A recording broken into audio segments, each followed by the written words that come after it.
Hello guys, good morning again. So for today's video guys, nandito ngayon tayo sa port standby. So tayo ay mag-clear ng angkor. Ayan guys, tinanggal natin yung lasing. Yan, unang-una yan, inaangat yung gelatin. Yan guys, yung nakaangat. At ito ang kable. Para si support lang to siya para o in kaso mag-release yung ating brake sa angkor, ito ay mag-hold. Yan. Bukod pa dyan, may isa pa dyan sa taas na magkukross dyan sa chin. Ayan guys, yung kulay pula dyan. Yan yung naglalak sa sling, kadina. Ayan guys, yan. So yan, ninuluwagan natin yan ay secondary lang yan na lock. Ayan, ayan guys.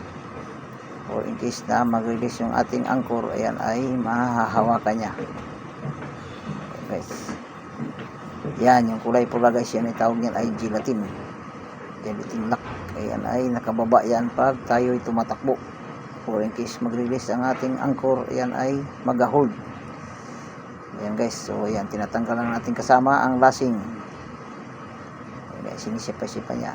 Yeah, ang bilis lang. Ayan guys, so tanggal na guys. Clear na ang angkor natin at yan iangat na yan siya. Yan, nakalagyan ng pin. Okay guys, hanggang dito lang ating videos. Salamat sa inyong panonood.